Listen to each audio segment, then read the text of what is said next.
नमस्कार।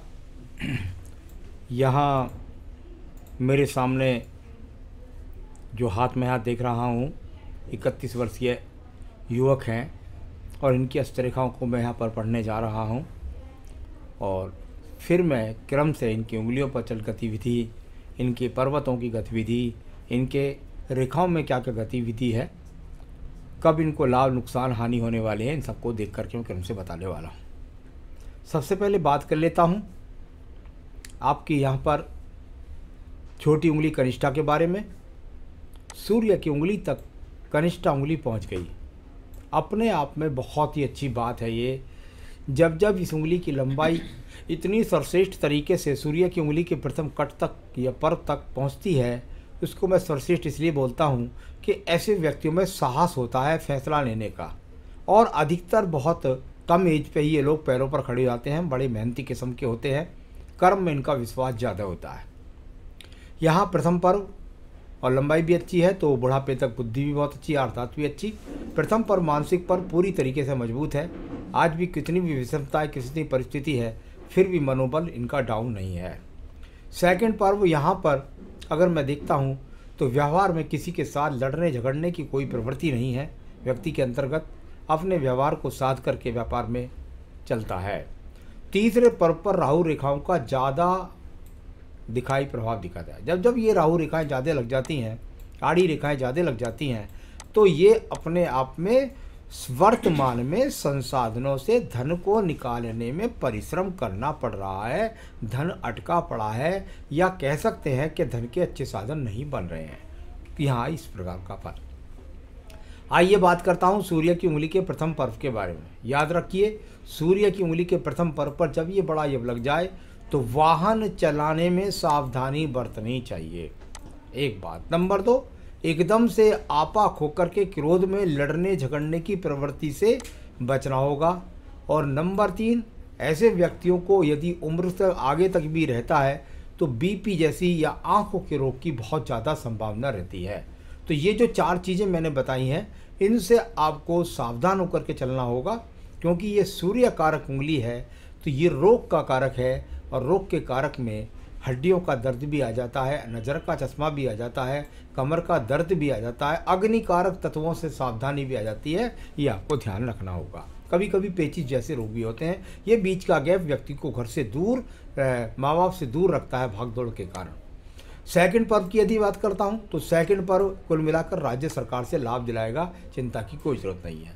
तीसरा पर्व आपके अपने पिता अपने परिवार के लिए है, आपके परिवार के द्वारा आपको सम्मान की प्राप्ति होगी, ये अच्छा चिन्ह है। इसमें अगर आपने केवल और केवल छल्ला पहन रखा है तांबे का तो बहुत अच्छा है। चलिए बात करता हूँ यहाँ पर आपके पर्व की, और ये पर्व है आपका प्रथम पर्व शनि का पर्व। भाई मैंने शनि के पर्व के लिए हमेशा कहा, शनि का प्रथम पर्व यानी कि परमानेंट रोगों का आपके जीवन के अंदर प्रवेश। यहाँ आपको अपने खान पान पर, आपको अपने मॉर्निंग वॉक पर, आपको प्राणायाम पर, आपको इन चीज़ों पर नियंत्रण रखना पड़ेगा, और ख़ास तौर से गलत खान पान से। तो ये उसके कारण यहाँ पर अभी शरीर के अंदर वर्तमान में रोग है, स्थायी तो नहीं कह सकता लेकिन रोग है। इसके लिए आपको इन सब चीज़ों से गुजरना होगा, जो योगा है, प्राणायाम है, या अच्छे डॉक्टर की देखरेख। सेकंड पर्व की बात करता हूँ, यहाँ पर किसी प्रकार से कोई आपका सरकार में पैसा नहीं फंसने वाला है, किसी प्रकार से सरकार में आपका लॉस नहीं होने वाला है, उसकी चिंता ना करें। यहाँ धन डूबने का कोई योग दिखाई नहीं देता। तीसरा पर्व पर कुछ रेखा या आड़ी चलती है, अभी वर्तमान में चिंतित है कि जैसी आर्थिक स्थिति को मैं मजबूत करना चाहता हूं परिवार के लिए, वो नहीं हो रही है। चलिए अब बात करता हूं मैं आपके प्रथम पर्व आपके, और वह है आपका बृहस्पति की उंगली का प्रथम पर्व। बृहस्पति की प्रथम उंगली का पर्व, यहाँ शुगर है, कोलेस्ट्रॉल है, किडनी है, लीवर है, इसके रोग छोटे छोटे रूप में आपके शरीर के अंदर है। इसका मतलब मैं लगातार जो रेखाओं से देख रहा हूँ उसके अंदर कहीं ना कहीं ये आ रहा है कि आपके अंदर जीवन के अंदर कहीं योगा, कहीं प्राणायाम, कहीं सैर सपाटा नहीं है, जीवन शैली आपकी खराब है, उसका प्रभाव ज़्यादा है। कोई स्थायी रोग की बात नहीं है, डरने की कोई ज़रूरत नहीं है। सेकंड पर्व कुल मिलाकर पत्नी का सुख सहयोग सही सामान्य रूप से सही है, संतान का सुख सहयोग भी यहाँ पर सामान्य रूप से सही है। आइए बात करते हैं इसके बाद आपके पर्व की, और वह है आपका बुध पर्व। बुध का पर्व हल्का सा दबा हुआ है, छोटा ज़्यादा नहीं दब रहा, हल्का सा दबा हुआ है। ये रेखाएं हैं संघर्ष वाली और साथ ही साथ उदयमान रेखाएं, हम इनको बोलते हैं उदयमान रेखाएं। उदयमान दीप्त रेखाएं, इसका मतलब व्यक्ति के जीवन के अंदर धीरे धीरे ऊर्जित होने वाली रेखाएं जो बल्ब की तरह आपकी जल जाएंगी और आपके जीवन में तरक्की हो जाएगी। कब हो जाएगी, कैसे हो जाएगी, ये आपके सवाल के जवाब में बताऊंगा। आइए बात करते हैं सूर्य के पर्व के बारे में। सूर्य का पर्व ये थोड़ा सा और जाती है सूर्य के बीच में, तो हमने बताया फिर राज्य सरकार से लाभ, राज्य सरकार के टेंडर से लाभ। यहाँ भाग दौड़ के लिए भी ये रेखाएं ज़्यादा है। जब ज़्यादा हो जाएं तो कहते हैं व्यक्ति के काम के अंदर भाग दौड़ जाने होला, यानी आप जितना बाहर से जुड़ेंगे उतना आपके जीवन के अंदर ज़्यादा लाभ होगा।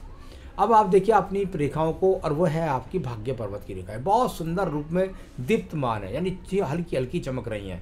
शनि के पर्व पर इतनी शानदार रेखाएं जब ये मजबूती के साथ गहरी खड़ी हो जाएंगी तो समझ लिए आपके पास धन की वर्षा हो जाएगी। उस समय पर आप धन के लिए तरसेंगे नहीं, बहुत अच्छे धन के साधन होंगे, यानी भाग्य ऊर्जित होने के लिए तैयार है यहाँ। अब बात करते हैं यहाँ पर बृहस्पति के पर्व के बारे में। इसमें जो रेखाएं हैं वो कहीं चतुर्भुज बनाने का संकेत भी करती हैं। भविष्य में आप अपनी मेहनत से मकान भी बनाएंगे। पर्वत ठीक है, न ज़्यादा उठा हुआ है न ज़्यादा दबा हुआ है। संतान सुख सहयोग, पत्नी सुख सहयोग, धन संसाधन, माता पिता का सहयोग, सभी कुछ यहाँ से सही रूप से दिखाई पड़ता है। आइए बात करूँगा मैं आपकी हृदय रेखा के बारे में। हृदय रेखा के यदि मैं रूप को देखता हूँ तो इसमें कहीं ऐसा स्वरूप दिखाई नहीं देता कि कोई आपका रोग ज़्यादा स्थायी रूप में आपके शरीर में रहने वाला है, यानी कुछ ना कुछ आप सही डॉक्टर या सही योगा प्राणायाम में चले जाएंगे और उसके बाद मजबूत स्थिति आपकी हो जाएगी और रोगों से आपको छुटकारा मिल जाएगा। कोई यहाँ हृदय रोग नहीं है, किसी प्रकार के यहाँ पत्नी से संजोग नहीं है झगड़ने लड़ने के, और ना ही किसी प्रकार की बहुत ज़्यादा बड़ी मानसिक चिंता है। निम्न मंगल पर्व की बात करता हूँ, कर्म रूपी निम्न मंगल पर्व, जिस पर गतिविधियाँ होनी जरूरी होती हैं। ये गतिविधि होती हैं तो इसका मतलब होता है कि व्यक्ति ऐसा नहीं कि स्वप्न देखता है, कर्म भी करता है। तो कर्म करने वाली रेखाओं का बुध रेखा से संबंध, आयु रेखा से संबंध, आगे तक जाकर बुद्ध पर्वत तक संबंध बनना, ये सब बताता है कि व्यक्ति भागदौड़ करके अपने साधनों को बनाता है। तो अच्छी रेखाएं हैं, लेकिन ज़रा ज़्यादा काट के चलती हैं तो व्यक्ति को संघर्ष कराती हैं। आसानी से सब कुछ नहीं मिलता, मेहनत से मिलता है, और मेहनत का व्यक्ति मेरे सामने है। आपकी बुद्धि रेखा को देखिएगा, बहुत बैलेंस बुद्धि रेखा है। इसमें भी कोई ऐसा स्वरूप नज़र नहीं आ रहा कि यहाँ पर कोई ज़्यादा कोई खराबी वाली रेखा है, तो यहाँ पर भी ऐसी चीज़ नहीं है। इसमें से एक मंगल पर्वत से रेखा निकल करके चंद्र पर्वत से भी संबंध बना रही है, यानी बुद्धि सही है। और वो जो बात मैंने आपको कही थी कि जितना बाहर से, जितना दूर से, कभी कभी तो विदेश से जुड़ करके भी यदि आप संबंध बनाएंगे, यानी आपका जो कॉन्ट्रैक्ट का काम है वो सही काम है, और आपका दूर स्थानों से जितना संबंध बनेगा उतने धन के साधन और ज़्यादा मजबूत बनेंगे। तो मंगल से चंद्र पर्वत का सहयोग, यानी मेहनत से व्यक्ति स्वयं को सिद्ध कर लेगा। द्वितीय मंगल पर्वत, यहाँ कोई झगड़ा झंझट कोर्ट कचहरी मुकदमा का योग नहीं है। आइए बात करता हूँ आपके चंद्र पर्वत के बारे में। देखिए भाई, चंद्र पर्वत के निचले पर्वत से रेखा निकलती हैं तो मैं हमेशा उसको कहता हूँ भाई ध्यान रखें अपने खान पान का। यहाँ से अगर रेखा निकल करके बुद्धि रेखा के साथ संबंध बनाती है या कहीं भी जाकर के सूर्य पर्व की तरफ पहुँच जाती है ऊपर तक, तो ये अपने आप में इस बात को बताती है कि तुम नंबर 1 तो थोड़ा सा गलत खान पान का ध्यान रखें। नंबर 2, आप दूर स्थान से जुड़ेंगे जितना उतना आपके, क्योंकि आपके दिमाग से चंद्र पर्वत से रेखा चल रही है और देख रही है सूर्य पर्वत को, यानी दिमाग के अंदर है कैसे मैं जीवन में ऊंचाइयों को प्राप्त करूं, भाग दौड़ और दूर स्थान से जुड़ करके प्राप्त करें। गलत खान पान का ध्यान रखें। यहाँ बात करते हैं आपकी रेखा के बारे में, और वह है आपकी बुध रेखा।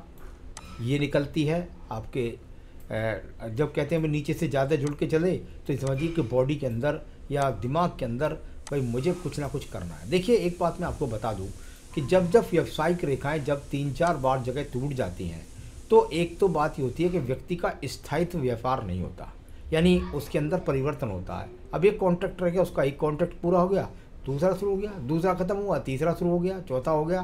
तो आपके जीवन में तो आप नौकरी करते तब भी ऐसा होता, और यदि आप ये काम करते हैं तब भी, लेकिन काम यह बनता है, इसमें कोई भी शक नहीं है। तो ये अच्छी खासी रेखा आपके पास में है। यह ज़रूर परिवर्तन तो होता रहेगा, उतार चढ़ाव होता रहेगा, घबराने की कोई बात नहीं है। चलिए मैं बात कर रहा हूँ इसके बाद में आपकी शुक्र पर्वत के बारे में। शुक्र पर्व संसाधनों का पर्व सामान्य रूप से ठीक है। ज़्यादा खराब भी नहीं है, ज़्यादा अच्छा भी नहीं है, सामान्य रूप के संसाधन आपके पास में है। मंगल रेखा है आपके हाथ के अंदर, जो कॉन्ट्रैक्टर के लिए ज़रूर होनी चाहिए, इसको कॉन्ट्रैक्टर रेखा बोलते हैं। ये अगर नहीं होगी तो व्यक्ति मंगल का काम नहीं कर पाता, कॉन्ट्रैक्टर का काम नहीं करता। तो ये अच्छी साहसिक रेखा भी आपके पास में है। यहाँ पर अंगूठे का प्रथम पर्व है, उस पर कुछ माइनस रेखा है। ज़्यादा जल्दबाजी मत करिए साधनों के लिए, बस इतना मैं कहूँगा। सेकंड पर्वत अपने आप तर्क शक्ति का ठीक है, उसकी भी कोई प्रॉब्लम नहीं है। संतान रेखाएं स्पष्ट नहीं दिख रही, पत्नी के हाथ से ज़्यादा पता चलती हैं। चलिए बात करते हैं आपकी भाग्य रेखा के बारे में। ये भाग्य रेखा और सपोर्टिंग रेखा साथ में लग जाती हैं तो मुसीबतें आती हैं, क्योंकि छोटा सा एक्स यहाँ पर है, ये आपके इसी आयु के फैक्टर में है जिस एज में आप इस समय चल रहे हैं। और इसके साथ में सपोर्टिंग 3 रेखाएं चल रही हैं। मुसीबत आएगी लेकिन उस मुसीबत से निकाल कर ले जाएंगी सपोर्टिंग रेखाएं, भाग्य रेखाएं। यानी कि थोड़ा इंतजार करना पड़ेगा, संघर्ष होगा और उसके बाद आपका जीवन उदय होगा। इस तरीके से यहाँ संघर्ष से उदय की स्थिति को दिखाने वाली ये रेखा है। तो कुल मिलाकर भाग्य रेखा संघर्ष कराने वाली है, मेहनत कराने वाली है, लेकिन डुबाने वाली नहीं है। आयु रेखा की बात करता हूँ। आयु रेखा का अगर मैं यहाँ देखता हूँ तो काफ़ी अच्छी रेखा है। इसमें स्वास्थ्य रेखा कोई ख़राब नहीं है, नीचे मछली का चिन्ह भी बन करके चल रहा है और सीधा सीधा आगे की तरफ चल दिया है। मछली उल्टी और सीधी दोनों तरफ से बन रही है, यानी उतार भी देगी चढ़ाव भी देगी। तो ये इस तरीके से इसका अमल बोला जाता है। आयु रेखा लगभग बैठती है यहाँ पर आपके 78 से 80 वर्ष। तो ये सब चीज़ें मैंने यहाँ पर आपको रेखाओं से जो एक तरह से बोलने का तरीका होता है सिर्फ वही बोला है, सवाल के लिए बिल्कुल अलग हो जाती है स्थिति। आपने पूछा स्वास्थ्य खराब है, बिल्कुल सारी उंगलियों से दिखाई दिया स्वास्थ्य खराब है, लेकिन वो परमानेंट नहीं रहने वाला है। खान पान का ध्यान रखिए और साथ ही साथ योगा प्राणायाम और सही जो आपकी जो दिनचर्या है उसको थोड़ा सा कम से कम खान पान का तो विशेष रूप से ध्यान रखिए। कोई लंबे समय तक रोग नहीं चलने वाले हैं, लेकिन रोग हैं लगातार, तो ज़्यादा डरने वाले रोग नहीं है, तो वो सब ठीक हो जाएंगे। कुछ उपाय बताऊँगा, अगर कर लेंगे तो शर्त लगा कर कह सकता हूँ कि रोग आप पर प्रभावी नहीं होगा और आपका जीवन भी उज्जवल होगा। रुपया पैसा नहीं रुकता है, बता देता हूँ। जहाँ मैंने सहायक रेखा या छोटा सा एक्स पढ़ा था भाग्य रेखा में, उसके द्वारा मुझे बिल्कुल मैं कह सकता हूँ कि आपका ये जो 2022 आ रहा है इसके लगभग मध्य तक कह सकते हैं आप, और लगभग 32वें वर्ष के और मध्य में अगर मैं कहूँ तो निश्चित रूप से वहीं से आपके जीवन में मजबूती शुरू हो जाएगी और आप अच्छे धन के आगमन बनाएंगे। तो यानी अगस्त 2022 के बाद से मजबूती ज़्यादा है, और जो मैं उपाय करूंगा अगर वह करेंगे तो बिल्कुल अभी से आपको लाभ मिलना शुरू हो जाएगा और उसके बाद फिर दोबारा परेशानी का सामना नहीं होगा। तो जितना बाहर से जुड़ेंगे, दूर से जुड़ेंगे, दूर के कॉन्टैक्ट बनाएंगे, ऐसा व्यक्ति विदेश तक भी पहुंच जाते हैं, तो उतना आपके जीवन में ज़्यादा लाभ होगा। तो रुपया पैसा आपका नहीं रुकता है, अब रुकेगा जब आपके पास मजबूती से आएगा, और वो लगभग इस साल के मध्य में। तो चलिए, तो कॉन्ट्रैक्टर हैं, करते रहिए काम, कोई बुराई नहीं है।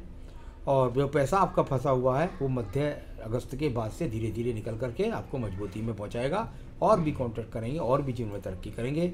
जो उपाय है उसे जरूर कर लें। देखिए, यदि पुखराज पहन रखा तो उतार दीजिएगा, पुखराज आपका रतन नहीं बनता, आपका रतन बनता है फायर ओपल। तो फायर ओपल यहाँ पर आपका बनता है, अच्छी सूझबूझ, सही फैसले देगा आपको और शुक्र की तरह काम करेगा। चालाकी के साथ आप अपने जीवन के अंदर, जैसा आदमी को चालाकी से बेईमानी से नहीं है, मेरा मतलब है अगर सामने वाला बेईमान है तो उसकी बात को सही समय पर समझ जाना। तो यहाँ रतन बनता है आपका फायर ओपल। आप चाहें तो मुझसे मंगवा सकते हैं, मैं आपके स्थान तक पहुँचा सकता हूँ। वही आपका रतन है, वो आपको लाभ पहुँचाएगा। दूसरा, आपको पूजा करनी है रुद्राष्टकम, केवल एक ही पूजा बता रहा हूँ। रुद्राष्टकम पाठ होता है एक, उसका लिंक भी दे दूंगा मैं। वो आप रोजाना 11 पाठ पढ़िए, रुद्राष्टकम के 11 पाठ, बस वो पढ़ लीजिए। सब बीमारी दूर, सब परेशानी दूर, समस्याएं हल और जीवन में तरक्की। नमस्कार।